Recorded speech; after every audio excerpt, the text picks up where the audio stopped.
나사렛 아침 목사입니다. 말씀을 마음에 새기고 말씀에 순종하며 사는 복된 하루가 되기를 바랍니다. 우리는 성도로서 이 세상을 살아가고 있습니다. 성도로서 살아가는 이 세상에서 우리는 어떠한 삶을 살아가야 합니까? 오늘 우리가 들어야 할 말씀은 창세기 46장 1절서부터 7절입니다. 이스라엘이 모든 소유를 이끌고 떠나 브엘사바에 이르러 그의 아버지 이삭이 하나님께 희생제사를 드리니 그 밤에 하나님이 이상 중에 이스라엘에게 나타나 이르시되 야곱아 야곱아 하시는지라. 야곱이 이르되 내가 여기 있나이다 하매 하나님이 이르시되 나는 하나님이라. 내 아버지 하나님이 애굽으로 내려가기를 두려워하지 말라. 내가 거기서 너로 큰 민족을 이루게 하리라. 내가 너와 함께 애굽으로 내려가겠고 반드시 너를 인도하여 다시 올라올 것이며 요셉이 그의 손으로 내 눈을 감기리라 하셨더라. 야곱이 브엘세바에서 떠나 새 이스라엘의 아들들이 바로가 그를 태우려고 보낸 수레에 자기들의 아버지 야곱과 자기들의 처자들을 태우고 그들의 가축과 가나안 땅에서 얻은 재물을 이끌었으며 야곱과 그의 자손들이 다 함께 애굽으로 갔더라. 이와 같이 야곱이 그 아들들과 손자들과 딸들과 손녀들 곧 그의 모든 자손을 데리고 애굽으로 갔더라. 아멘. 본문은 마침내 야곱과 그의 온 가족이 애굽으로 이주하는 장면입니다. 이러한 야곱 가문의 애굽 이주는 일찍이 하나님께서 아브라함에게 말씀하신 바 그의 후손이 이방에서 객이 되리라고 한 예언의 성취인 동시에 이 땅으로 다시 돌아오리라고 하신 예언, 그 출애굽 사건의 전조가 된다고 하겠습니다. 아울러 야곱 가문의 애굽 이주는 하나님의 택한 백성이 죄악으로 인해 멸망받을 가나안 족속과 분리된과 동시에 족장 야곱 중심의 가문이 12아들의 중심의 이스라엘이라는 민족 공동체로 전환하는 계기가 되었다는 의미를 가진다고 하겠습니다. 이러한 본문이 우리에게 주고자 하는 말씀이 무엇인지 함께 살펴보도록 하겠습니다. 우선 세상에서의 성도의 삶은 나그네 길과 같다는 것입니다. 야곱은 요셉의 초청을 받아 마침내 애굽으로 이주하였습니다.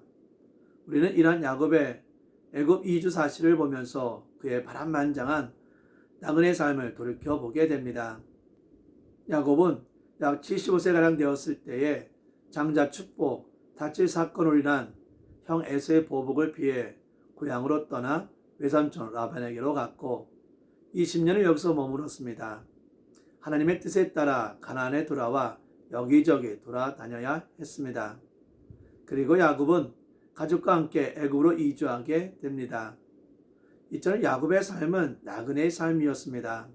이러한 야곱의 나그네 생애는 우리 모두 성도의 예표입니다.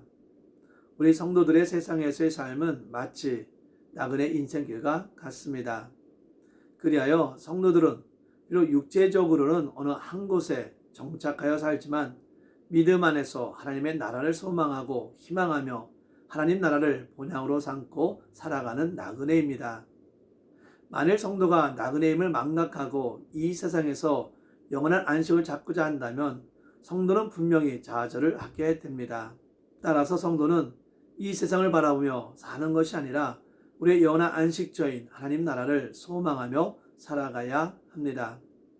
두 번째는 이 세상에서 나그네로 살아가는 성도는 정욕에 따라 살아가기보다는 모든 일에 하나님의 뜻을 먼저 살피고 하나님을 예배하는 예배자가 되어야 합니다.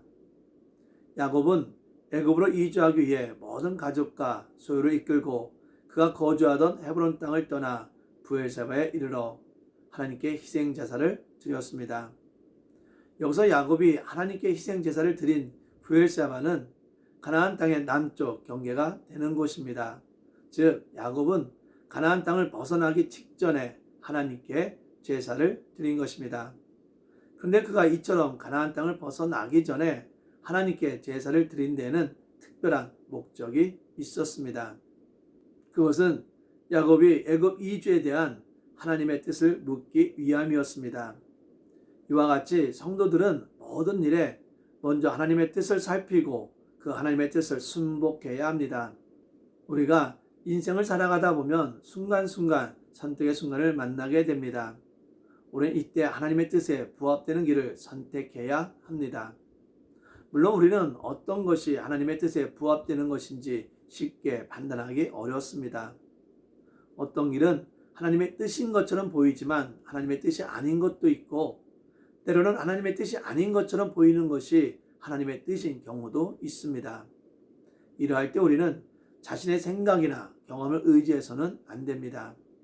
인간의 생각이나 경험에는 분명한 한계가 있을 뿐만이 아니라 하나님의 뜻과 다른 경우도 많습니다.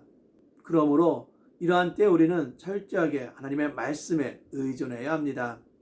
하나님의 말씀에 의존할 때 우리는 하나님의 뜻을 분명하게 판단할 수 있는 것입니다.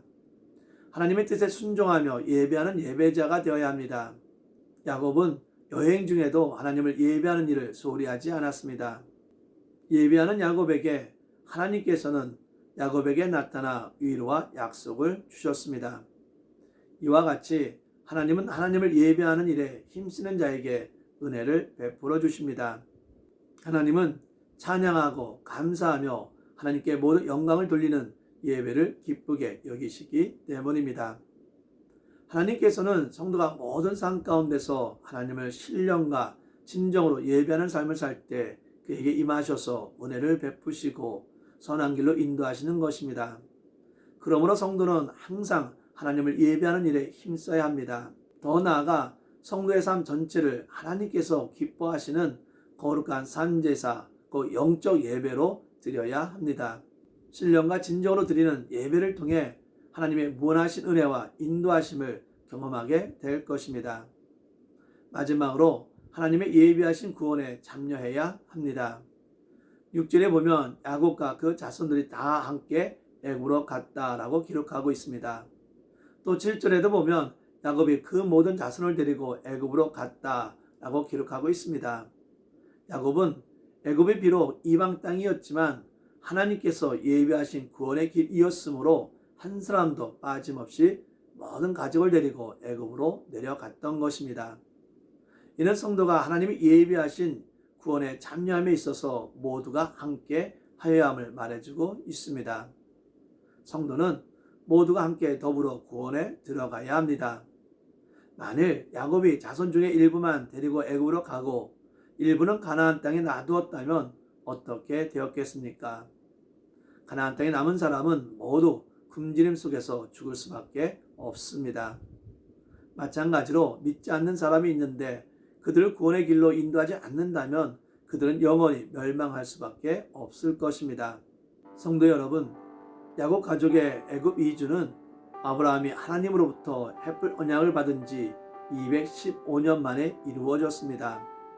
하나님의 약속은 아브라함으로부터 이대가 지난 후 정확하게 성취되었습니다. 이와 같이 하나님의 약속은 그것이 무엇이든 한 채 오차도 없이 성취됩니다. 단지 그 성취의 시기가 있을 뿐입니다.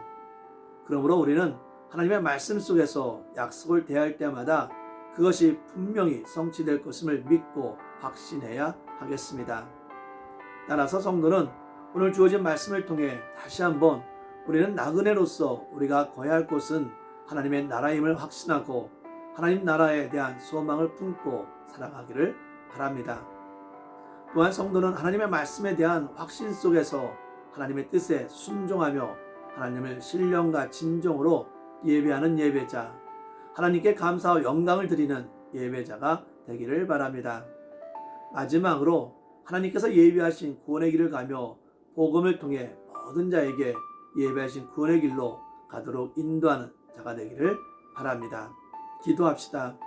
사랑과 은혜 하나님, 모든 영광을 받기에 합당하신 하나님께 감사와 찬양과 경배를 드립니다. 우리가 성도로서 삶을 살게 하시고 성도로서 하나님의 나라를 소망하며 살아가게 하여 주시옵소서. 성도의 삶 속에서 하나님의 뜻에 순종하며 모든 자에게 복음을 전함으로 하나님의 구원을 선포하게 하여 주시옵소서. 모든 영광을 하나님께 드리며 예수님의 이름으로 기도합니다.